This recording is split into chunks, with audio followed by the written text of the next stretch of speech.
Well, hi there. Can you hear me?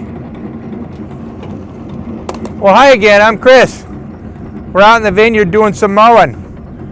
What you can see is we wait until really late in the mowing season to cut the grass. And the reason we do it is it's starting to turn brown. You can see over in here where the grass is about 1.5 feet high, but it's partially brown. And the reason that helps is when it's really green, it's too rich, it's too wet, it won't cut evenly, and it requires us to mow more often. And one of the enemies of the vineyard is soil compaction. Each time you drive big machinery like this, you compact the soil, making it less available to bring in the nutrients of water and other things that are needed, as well as all the microbiology that lives in those grasses. You're disturbing it more often than you need to. So we wait until this time of year to mow, and that way I can mow only once. And it allows us to stay with our sustainable way of life over here. So let's talk just a little bit about the work we do in viticulture, which is my job over here. I grow the wines, and Michael Barretto makes the wines.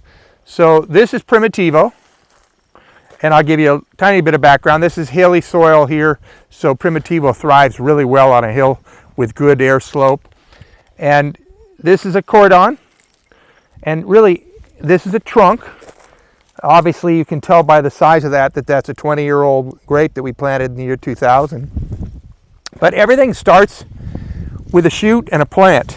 The rootstock bump is right here. This is where we grafted it. We put in the rootstock, the Primitivo original. And then it grows up and it becomes a shoot. The shoot grows and becomes a cane, just a small little piece like this. It all starts with something like this. That shoot comes up, it turns hard over a year, which then gives it the right to call itself a cane, because it's hardened and it's lasted and it's lived for a year or more. Then it comes up and we start to train it and turn that cane, and after it grows another year, that cane becomes a cordon.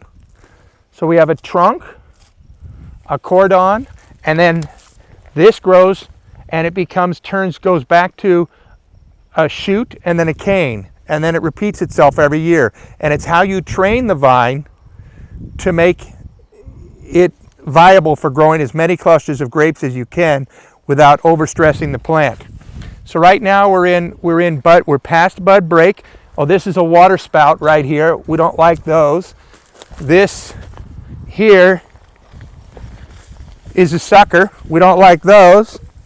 We get rid of those pretty quick. And then we'll start to train this in another couple of weeks. We'll come in and we'll do what's called chute thinning. This doesn't need any chute thinning, but right in here you might find a little bit. When you find something that is right at the base of where the bud is, and it's not going to produce a little cluster of fruit, you're going to cut that shoot off. And the reason is, as the canopy gets heavy, you need to get as much air through it as you can for the biggest enemy of the vineyard right now, and that's powdery mildew. So we're gonna try to slow the growth of powdery mildew, and especially with this moist week we're having now, we'll spray. I will spray a product called Metal, and I'll add stylet oil to it and Freeway. Freeway is the spreader. It will allow the Metal and the stylet oil to mix with thousands of droplets. It's micronized, so it makes it stick. It'll get that. It's a fungicide, the Metal, and the stylet oil is just high quality mineral oil, and it has a way to actually act as an insecticide and a fungicide. Wait, here, look. There's your little flowering section where it's spring growth. This is waiting in hopes to become berries eventually. We hope it'll become berries. It looks like this one will. This is obviously not a shoot that we'll be thinning. This is the one we'll be keeping. It's the ones around it that we'll be taking away. What else can I mention? Let's see. We'll spray every 2 weeks because fungicide spray, and we'll mix up our spray. You want to use the same thing because the fungicides, the powdery mildews they're pretty smart. They'll change it up, just like changing medicines for anything. You have to mix up, like an antibiotic for people, you have to give a different, we'll use a different product in 2 weeks. And every 14 days through this early spring high powdery mildew risk, we'll spray a different product with our stylet oil and with our spreader. Those will be the same, but the actual fungicide will change. And that'll allow us, hopefully, to keep it steady. It also kills the aphids. It kills the whitefly, and the mildew shows up in sort of a gray or green patch on the back of a leaf, and it's big enough now to see. We're fortunate not to have any yet, but it's a preventative. If you don't use it first, you can't kill the mildew after it arrives. You have to kill it before it arrives, and then every 2 weeks you have to hit it again. So that's our biggest enemy this time of year. Later we'll be looking for some possible bugs, but we've been very fortunate over here. There's an awful lot of things that can go wrong in a vineyard, but really what I've learned in the last 20 years since learning the viticulture for this property is the plant will really tell you, just as anything else, it'll tell me what I need to know if I'm paying attention. If I study that plant and look at it during the summer, I'll see its leaf curl, I'll see its change in direction, I'll see its sag. It'll tell me when to water, tell me when to add nutrients. You can actually see in a leaf when you need to add magnesium, potassium, or all the other additives that go through a fertigation. Much of ours is fortunately solved by our cattle and our sheep that come in here. They take care of the nitrogen fixation for us. But we still need magnesium. You can't get that from the animals. You need to add that. And what we do is we put that in our drippers. And this is our drip line right here. Our drippers are here. You can see that little dripper drops maybe 10 gallons 5 or 6 times a year, depending. We've already hit this with water once this year to give everything a boost. But now we won't water again for weeks, depending on the weather and depending on what the plant tells us by looking at it.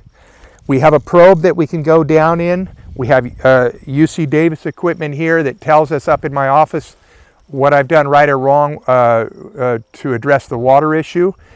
And it's really a balancing act, especially later when your plant starts to get a full canopy. This canopy will be way up into the wires here. Everything here will be stretched. Another thing we've had to do here because of erosion and the slope is, if you see these posts right here, this post was just put in last week. We had to pound this in with a post pounder and a bobcat, and then we had to put this brand new wire up, which is under extreme pressure, because the entire vineyard, after 20 years, everything heads downhill. Just like me, I'm heading downhill every day, and it keeps leaning to the point where my cab wasn't able to apply the right products. So we had to come in and put a few hundred of these posts in after putting it off for many years, and that's to bring this thing up straight. And every year we'll tighten this wire when the rain hits. The rain will loosen the soil, we'll tighten the wire, and now this will be a straight line. It's just part of the process of growing and keeping your vineyard healthy and safe.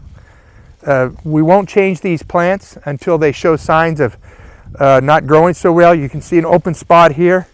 That's a little bit of a sign of how tired this cordon is. So eventually, let's see if I can find you one. Here's one. Here's an added new cordon right here. Here's the old original that we've abandoned. We'll come in here with a Sawzall and cut this out, and this one has replaced it. And the age of that means this replaced this probably about 2.5 or 3 years ago. You have to keep doing that. You have to keep changing your mind of what you're going to do, because you want to have everything grow this way, and then you'd like to have your fist, the width between your fist, where you have a spur and a spur, and spread it out that way. And then you want to get usually 2 buds per spur, and then you pick the best one of those. And if you don't do something like this, you'll end up with large dead zones, which unfortunately we have more of in our Mourvedre, because the Mourvedre, as odd as it seems, only being 10 feet lower than we are here, but 50, 60 feet lower than we are at the top, the Mourvedre struggles. It thinks it lives in Alaska. It doesn't know its friend Primitivo lives over here in California. So the weather here is as much as 10 to 12 degrees colder all the time. And that makes Mourvedre a much more difficult fight, because when you're fighting weather that's not conducive to growing grapes, you do get our great Mourvedre wines seem to win the most medals. Wouldn't it be that way?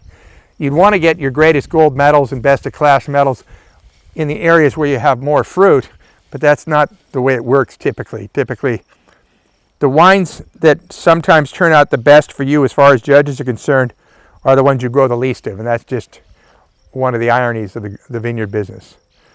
But I hope I've taught you a little bit or helped you understand a few of the things. It's pretty much just basic, and until we see each other again, I wish you well.